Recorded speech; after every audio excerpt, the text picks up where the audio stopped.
Realmente ahora voy a hacer un poco una visión un poco general de las estrategias que se están llevando a cabo a nivel nacional, oído esta serie de intervenciones que hemos tenido a lo largo de estas tardes. Y luego pues me he atrevido también, por lo que se habló el primer día y de alguna manera también la charla que viene al final, de hablar un poco de terapia. Me ha venido también muy bien lo que Ángel ha explicado al principio de la tarde, porque ya veremos que esto nos va a ayudar.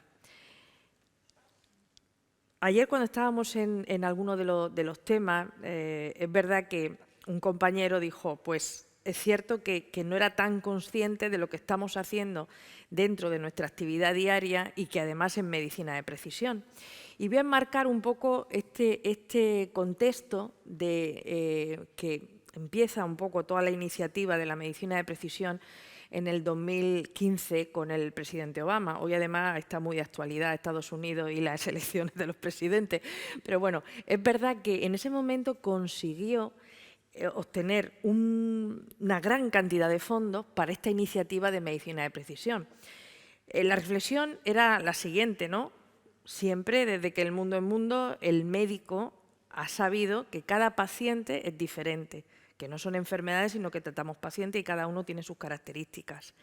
¿Y cómo podíamos hoy admitir que cuando una persona necesita una transfusión no sepamos exactamente qué grupo sanguíneo es? O sea, eso parece algo demencial.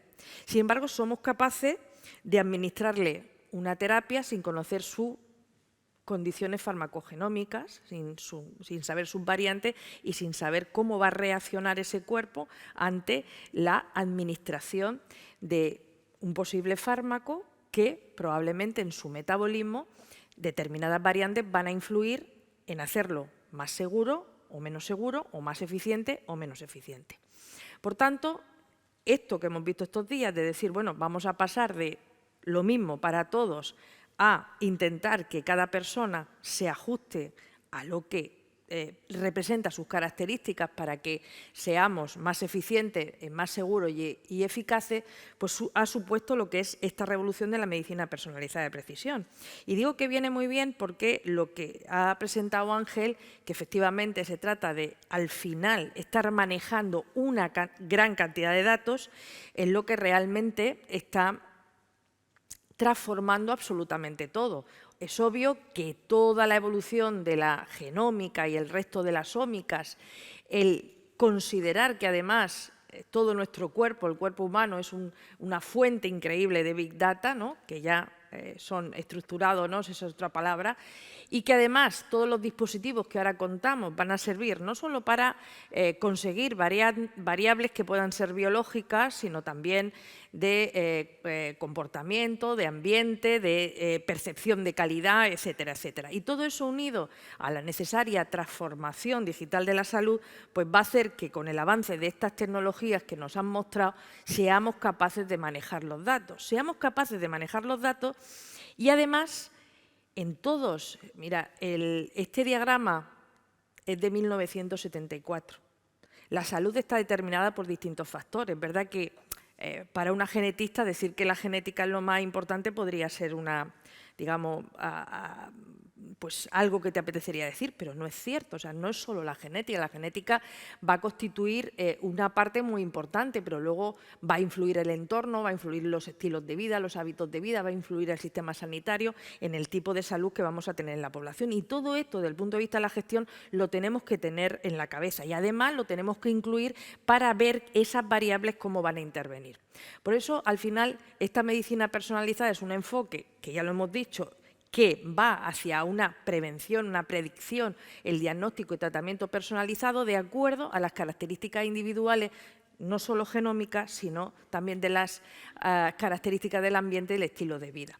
En general, también se la ha llamado 5P, aunque ahora hay gente que según vayáis a distintas charlas, puede ser que te diga 6P y 7P y 8P, porque se están añadiendo Ps.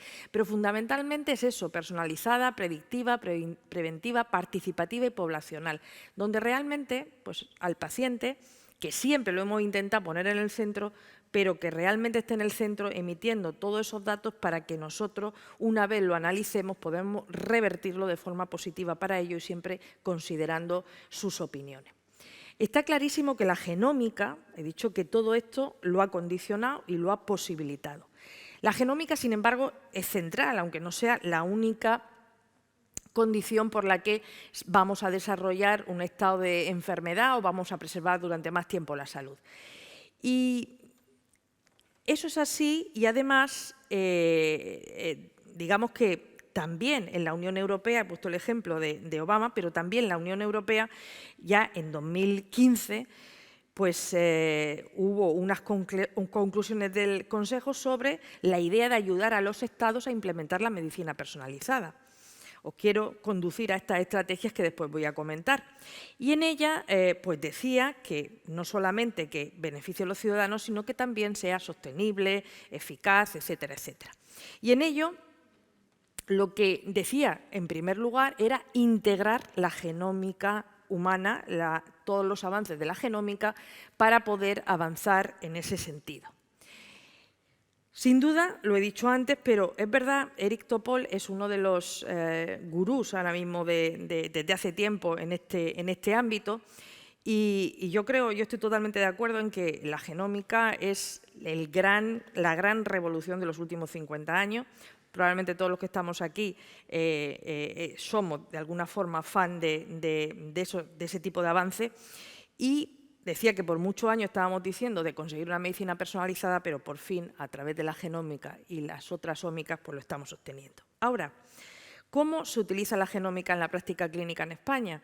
Pues en la práctica clínica no se puede dar la espalda, es decir, que la genómica se está utilizando cada vez más, como hemos visto en las charlas anteriores, como hemos visto en oncología, como hemos visto en algunas enfermedades raras, etcétera, etcétera.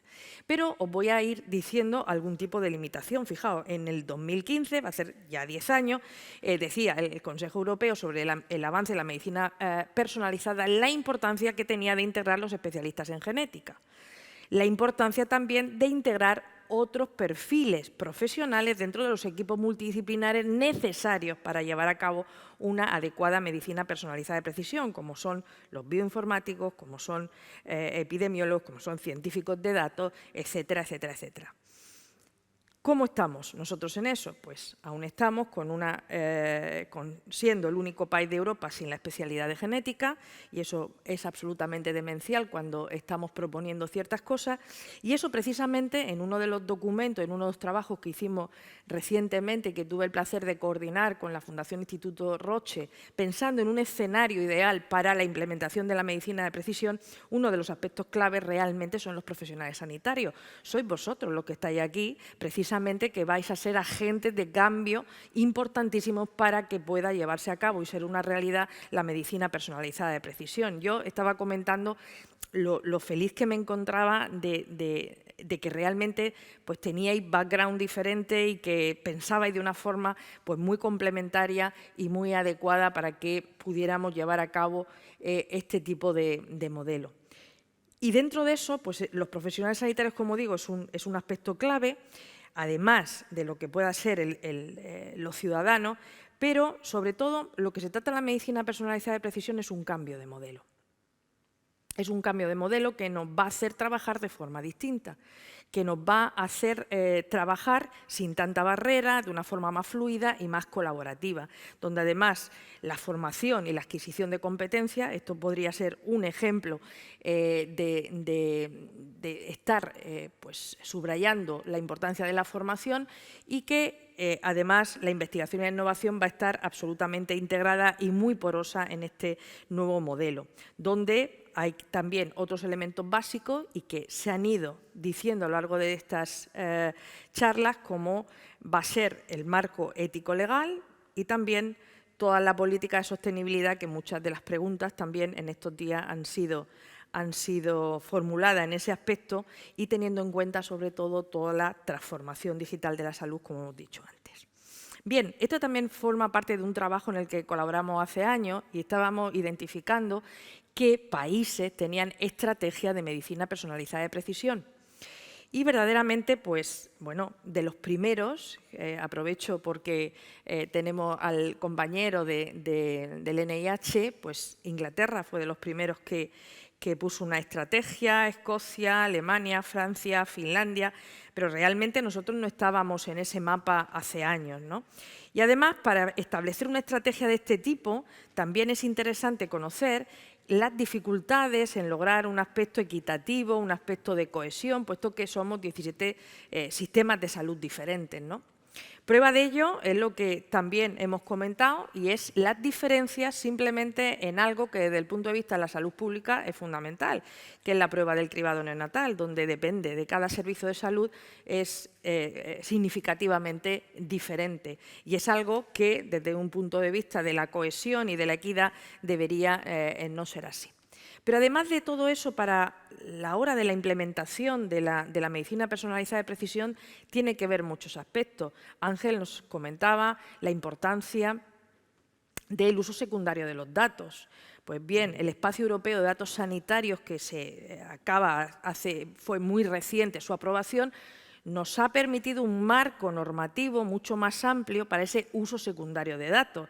Sin embargo, antes era un problema. Y antes no significa hace 20 años. Significa que, por ejemplo, cuando la pandemia de COVID, pues teníamos un problema extraordinario porque lo que queríamos era inmediatamente analizar datos que nos permitieran estratificar el por qué unos pacientes respondían, otros no respondían, por qué unos morían, etcétera, etcétera. Pues a lo mejor podéis pensar que no, pero resulta que la normativa española era la que tenía mayor posibilidad ante una alarma de salud pública de hacer uso secundario de los datos, pero eso a nivel europeo no estaba absolutamente regulado. Hubo muchas discusiones. Al principio había una visión muy restrictiva, con lo cual limitaba absolutamente la investigación, pero en estos momentos, después de su aprobación, realmente el marco nos permite ese uso secundario de datos fundamental para seguir progresando, ¿no? Igualmente, pues todo lo que supone las regulaciones de los estudios genómicos, las acreditaciones de los laboratorios, que además ahora mismo hay que hacerlo en un periodo que, bueno, se ha pedido una demora, pero, en fin, todo esto también va a condicionar y tiene que acelerarnos como país. ¿Cómo se implementa? Pues, bueno, estas cosas siempre ocurren o bien de abajo arriba o de arriba abajo. Finalmente, ha existido en los últimos años, al amparo del PERTE de salud de vanguardia, como veremos, una reacción a nivel de nuestro país para intentar implementar la medicina de precisión de una forma organizada. Ya digo que los sistemas los tenemos que utilizar porque los pacientes están ahí, tenemos que servirles de la mejor manera, pero esto es lo que ha ocurrido y esto es lo que os quiero contar.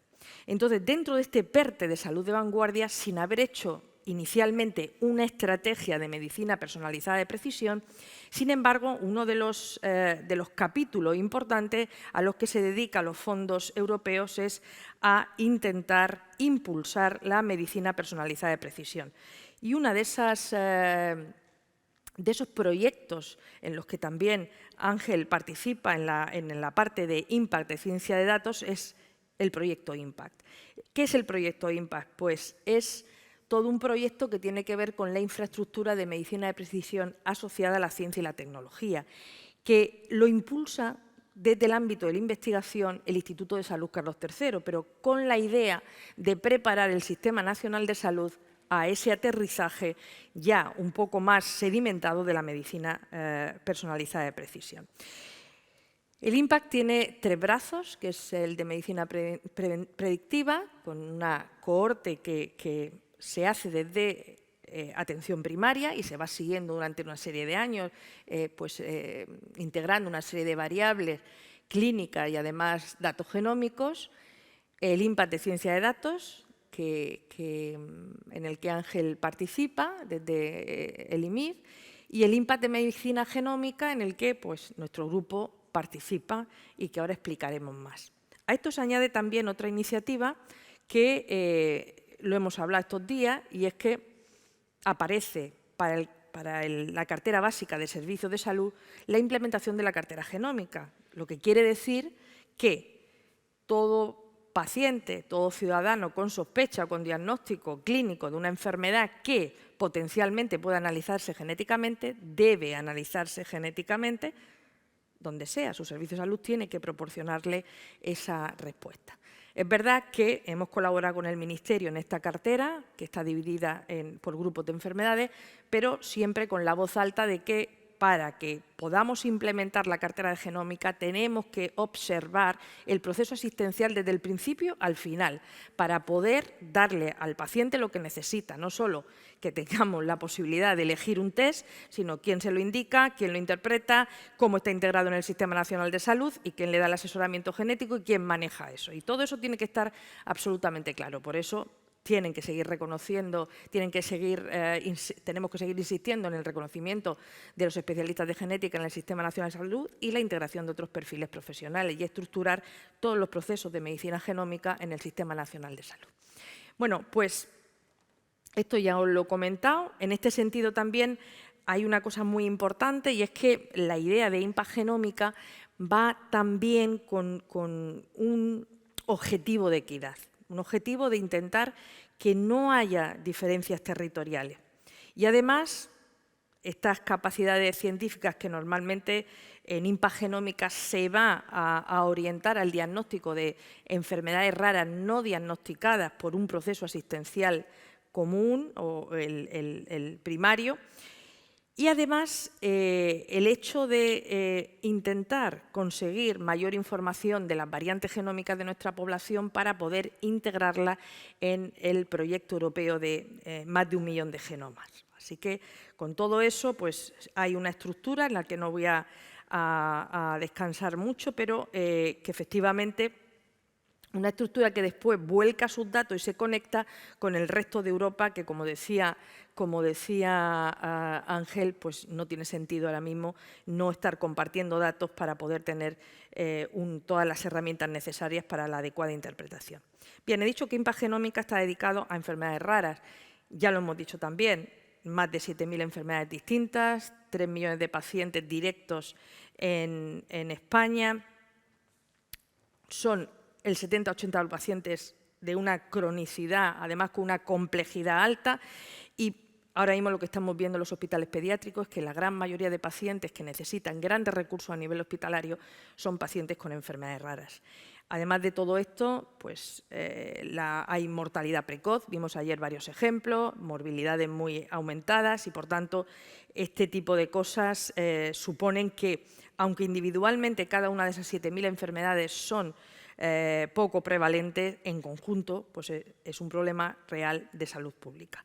Y además la respuesta del sistema sanitario es insuficiente porque, a pesar de la tecnología que se pueda aplicar, no llegamos al 50% de la caracterización molecular de estos pacientes. El 95% no tienen un tratamiento específico y realmente todas las necesidades que tienen de tipo sanitario y social son enormes, lo que hace que pues, su reincidencia en todo el sistema y la sobrecarga en todos los sentidos de la familia es enorme.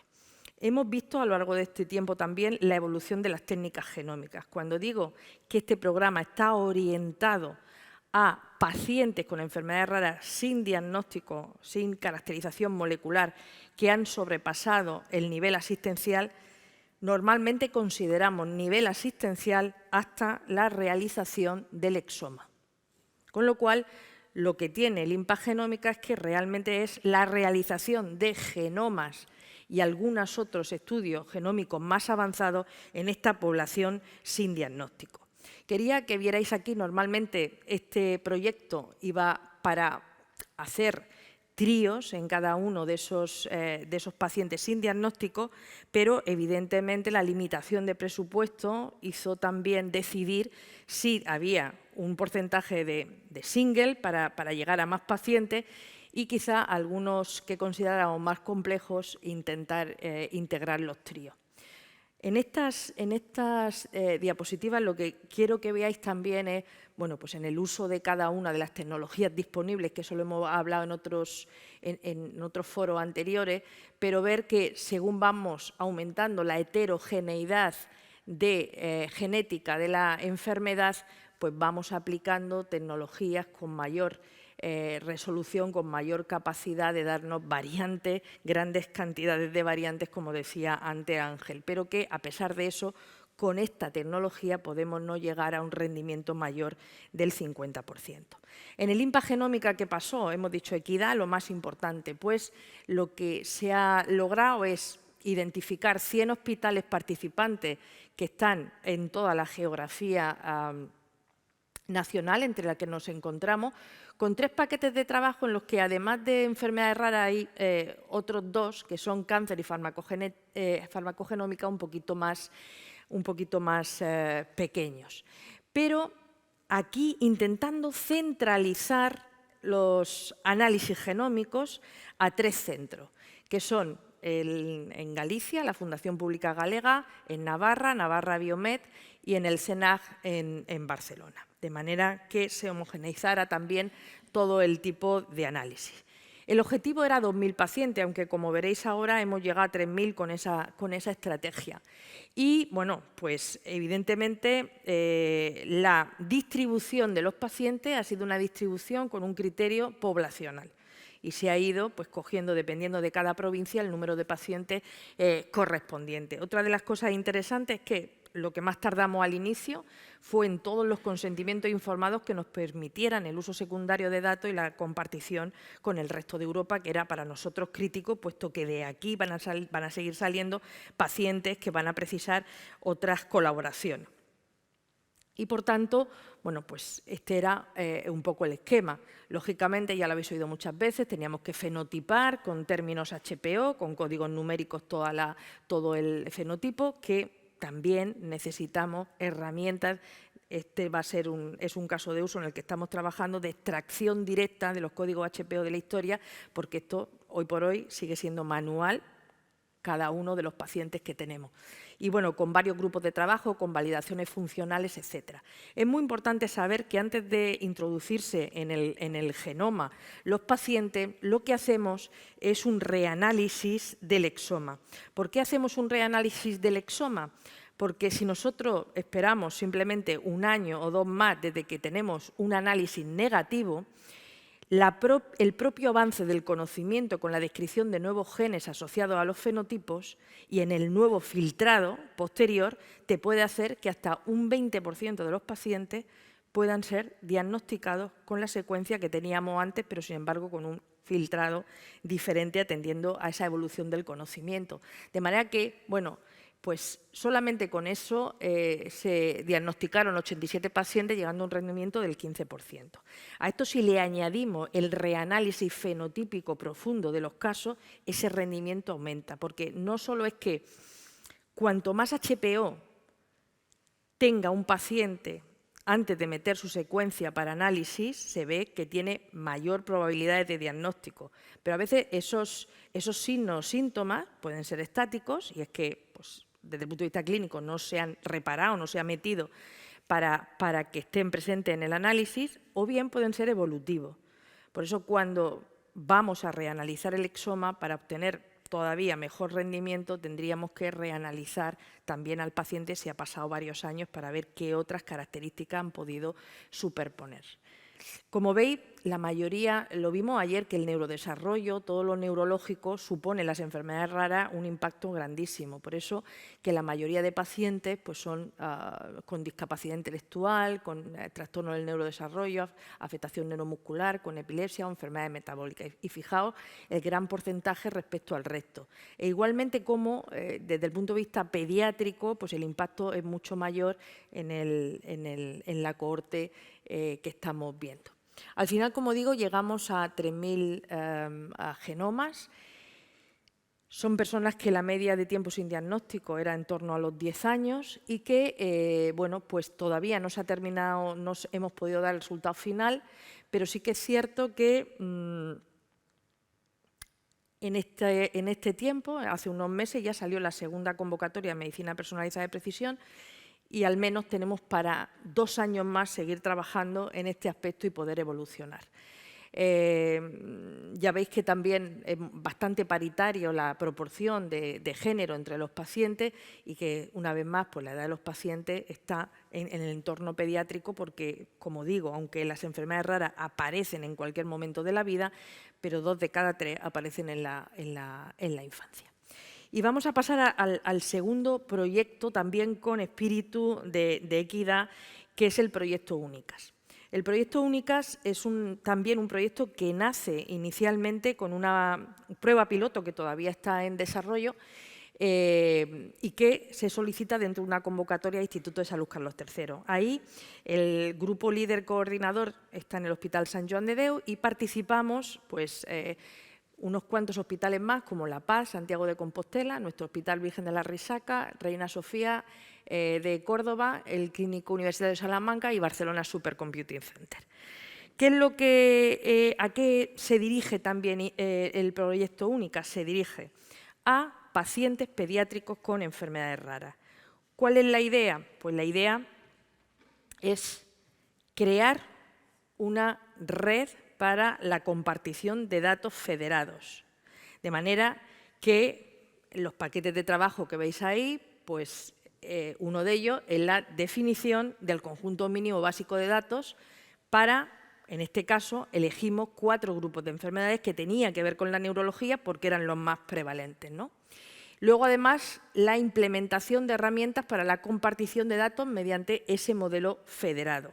Y, por último, también pues, incorporar una dotación para aquellos casos sin diagnóstico, aumentar también el número de genomas y la posibilidad de poder diagnosticarlos. Todo ello unido con IMPACT y unido tanto con medicina genómica y con ciencia de datos. Esto, finalmente, es lo que hemos estado hablando, lo que Ángel estaba hablando, no hay manera de progresar si no compartimos datos. De manera que dentro de la estrategia de gobierno, tanto Sant Joan de Déu como FEDER estuvieron trabajando en este aspecto para poder hacer que esta red fuese una red que tuviese igualmente ese concepto de equidad y se pudiera implementar a nivel de todo el país, de forma que pudiera construirse una plataforma tecnológica para compartir datos en toda España. Y esto tuvimos la suerte de que, efectivamente, dentro de la dotación de los fondos NECS, pues se dedicó una dotación importante para la implementación de esta plataforma tecnológica que supondría, pues bueno, un paso, el primer paso, para lo que queríamos y era el cambio de la visión tanto de aceleración de diagnóstico como la identificación de vías moleculares y también todo el cambio a nivel asistencial. Como digo, esto entra dentro del plan de atención digital personalizada que se está ahora mismo llevando a cabo. De hecho, hay reuniones, ayer mismo hubo otra reunión de todos los servicios de salud y los sistemas de gestión de la información. Y la idea, como digo, es tener esa plataforma tecnológica que nos ayude al diagnóstico y a poder facilitar el que tengamos ese intercambio de información entre los distintos servicios de salud sin que tenga que viajar el paciente, sino simplemente que puedan viajar los datos.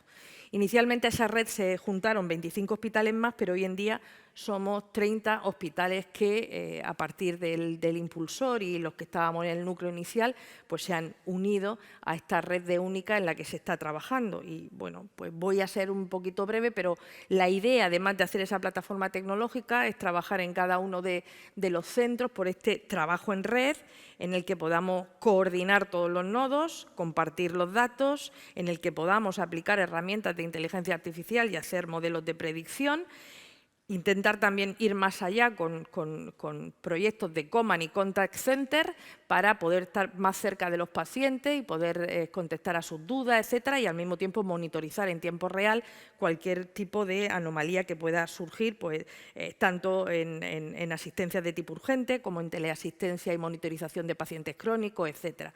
Y sobre todo, pues, el que podamos llegar antes y de una forma más precisa al diagnóstico y que podamos, de alguna forma, identificar terapias que vayan bajando ese porcentaje de pacientes que no tienen acceso a ningún tratamiento específico.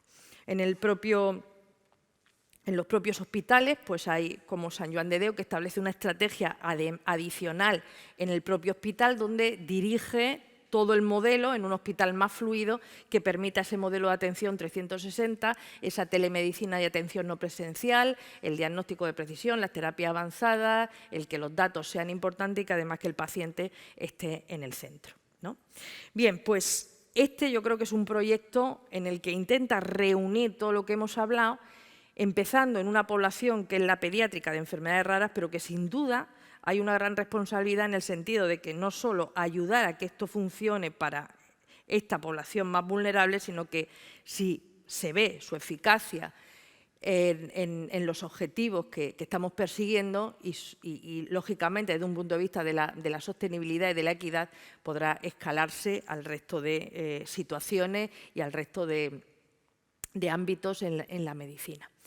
Y voy a hablaros ahora, para terminar, de un aspecto, y antes de que he visto ya también que el profesor Moraleda ha llegado, también dentro de nuestros proyectos de investigación, de un tema que se saca también durante estos días, y es anticiparnos.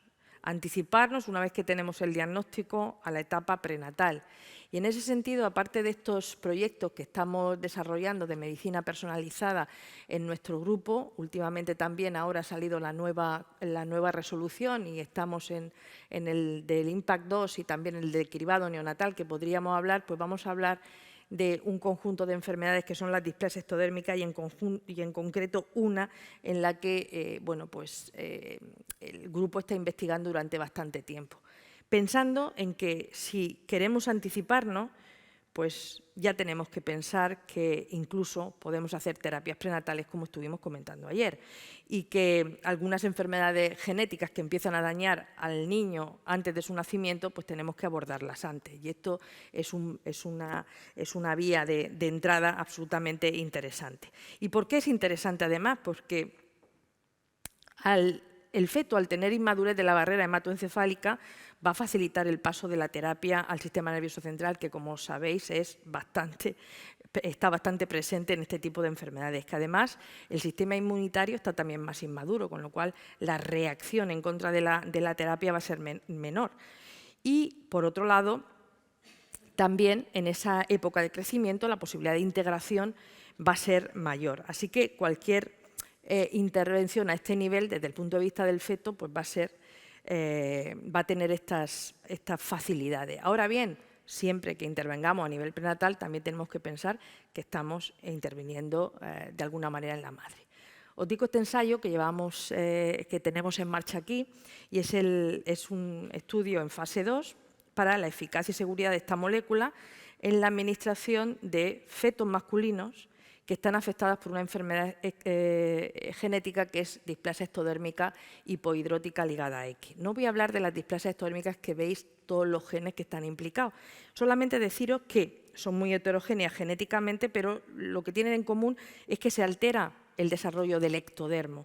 Del ectodermo va a derivar el pelo, van a derivar los dientes y van a derivar las glándulas de sudor, que son glándulas que lógicamente condicionan el que nosotros regulemos la temperatura de nuestro cuerpo, con lo cual la ausencia de glándulas va a suponer pues, un peligro vital muy importante ante pues, fiebre, la temperatura como tenemos en Murcia, etc. Bien,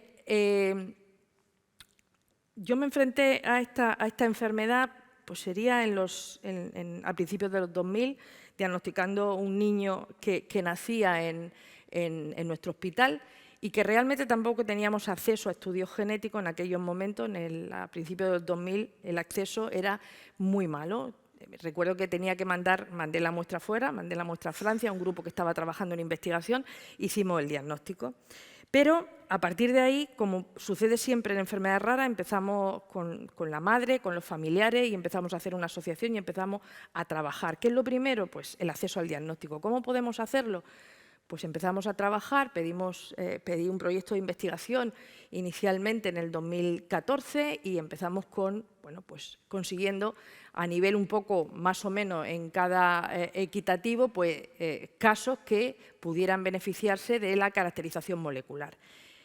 Digo esto porque llegamos a caracterizar a 142 pacientes, la mayor parte de ellos era una alteración en este gen, en el gen EDA, que es un gen que está ligado al cromosoma X, y esto tiene importancia por lo que veis. También dijo Vanessa en el primer día, ¿para qué serían, que antes pensaban, pero ¿para qué hay que hacer el estudio genético si no se puede tratar?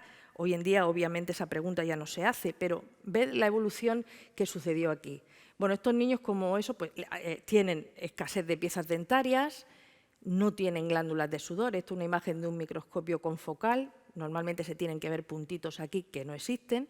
Y esto es el resultado de una estimulación de pilocarpina en la piel para liberar sudor, que si existe sudor, pues aquí se ve como unos hilitos azules que corresponden al sudor, ¿no? Pero aquí se ve ausente.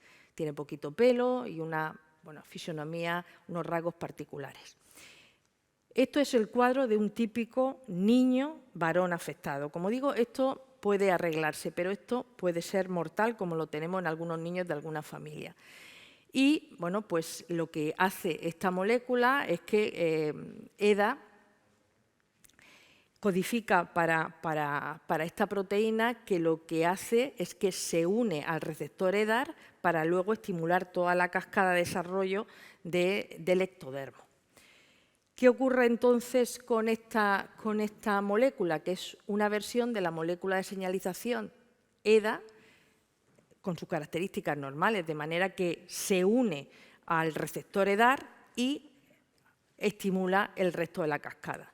Estos son estudios pivotales previos, algunos de ellos fallaron con esta molécula porque se dieron en periodo neonatal y realmente no, lo que habían conseguido ver en animales, que sí restauraba las glándulas sudoríparas, etcétera, pero en niños, cuando se daba en el periodo neonatal, esto no sucedía. Con lo cual, también lo que hemos hablado muchas veces, el ensayo se paró, los inversores se retiraron y nos quedamos sin poder progresar. Esto ya hace años. Sin embargo, en una familia alemana, un compañero pediatra y genetista clínico, Holmes, el doctor Holmes Schneider, lo que hizo es que en una familia que tenía un niño previo, se quedó embarazada de gemelos y por medio del uso compasivo, hemos hablado también qué supone el uso compasivo, utilizó esta molécula a nivel prenatal, con inyecciones en líquido amniótico. ¿Qué pasó? Aunque el fenotipo externo, el físico, es bastante parecido y no revierte, no es lo importante. Lo importante es que, fijaos, este es el hermano no tratado, que además tiene la misma variante, etcétera, etcétera. Y esto es un niño normal, sin una mutación en el gen EDA, y este es tras el tratamiento prenatal, de manera que restauraba el sudor en condiciones normales. Pues bueno, ahora mismo está este estudio abierto. Nosotros somos el único centro en España con reclutamiento de pacientes. Todavía está abierto porque, lo dijimos, los ensayos, si son a veces difíciles de reclutar a personas, cuando supone en estudios prenatales es sobre todo más difícil. También pensad que a nivel de esas familias que las tenemos caracterizadas, por eso digo que ese estudio previo fue muy importante. ¿Por qué? Porque permitimos identificar a todas las portadoras o a gran parte de las portadoras en nuestro país. Personas que después pueden ser candidatas en su embarazo a este tipo de terapias si tienen un feto varón afecto. Además, esas mismas portadoras, si quieren elegir un diagnóstico genético preimplantatorio, que también está dentro del Sistema Nacional de Salud financiado, también lo pueden hacer para evitar un niño enfermo. Digamos que estas son las indicaciones para la entrada, los criterios de inclusión, y las inyecciones que se dan en líquido amniótico es en la semana 26, en la semana 28 y 29 y en la semana 32.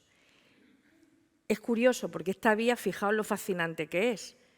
Se inyecta la proteína en líquido amniótico y el feto lo deglute e interviene en su vía de desarrollo, corrigiendo la alteración y donde no había glándulas sudoríparas, forma la glándula sudorípara, lo cual puede ser también una vía para cualquier otra enfermedad que tenga que ver con la alteración del desarrollo. Esto exige un seguimiento de una serie de años, de 5 años, y una comparativa con el hermano, ¿no? Con lo cual, los objetivos primarios pues, serían ver sobre todo la cantidad de sudor, que son lo que nos interesa, y luego también, pues, de alguna manera, el número de yemas dentales, etcétera, etcétera. Bueno, hasta ahora ya hemos hecho el screening de 5 mujeres embarazadas y 2 fetos masculinos no afectos, 2 fetos femeninos, y ya hemos realizado un tratamiento y ya hemos realizado, pues ya hemos tenido el nacimiento del niño con un éxito importante de esta acción. Con lo cual, fijaos el momento tan fascinante que estamos viviendo, ¿no? Es verdad que desde el punto de vista ético nos surgen muchos retos en muchos aspectos que hay que ir resolviendo, pero sobre todo pues, fijándose siempre en el equilibrio que hay entre la manera de ayudar a los pacientes con el mínimo daño colateral. Para terminar, decir que para nosotros tener un marco que determine la implementación de la medicina de precisión de forma eficaz, tenemos que tener todas las cosas que hemos comentado en este breve seminario de alguna manera sobre la mesa para ir abordándolas de forma paralela. Porque además de pensar en el punto de vista de las técnicas genómicas, de cómo compartimos datos, etcétera, tenemos que pensar en financiación, en políticas que tengan que ver con la salud, en la investigación, en las infraestructuras, en los datos, cómo los almacenamos. A veces estamos hablando de cómo vamos a analizar los datos, pero no tenemos absolutamente resuelto en cada lugar cómo los vamos a almacenar, y todo esto hay que hacerlo. Pero además pensando en que debemos de llevar a una atención sanitaria que se base en el valor. El valor la mayoría de las veces no es solo económico, porque a veces se ha hablado aquí de esto tiene este valor económico, etcétera. El impacto social que puede suponer muchas veces las terapias y el impacto vital, pues hay que tenerlo en cuenta siempre. Por tanto, el valor hay que tenerlo presente. Y antes de terminar, siempre me gusta decir que estamos hablando en el mundo desarrollado.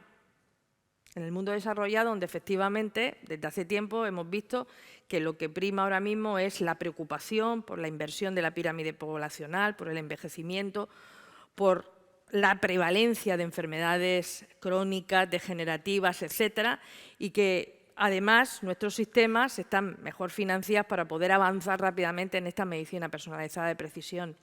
Pero si no somos capaces de arbitrar alguna manera de arrastrar al resto del mundo, pues realmente también eso va a ser un problema, desde cosas y aspectos como lo que es, y lo hablamos, la interpretación de variantes cuando no tienen el conocimiento de otras poblaciones que puedan estar en África, en Asia, etcétera, hasta pues la imposibilidad de que puedan tener acceso al diagnóstico o a los tratamientos. Y fijaos aquí cómo es la evolución de la medicina personalizada en África, O sea que, solamente para que veamos, en África sería en rojo, prácticamente no se ve, ¿veis aquí?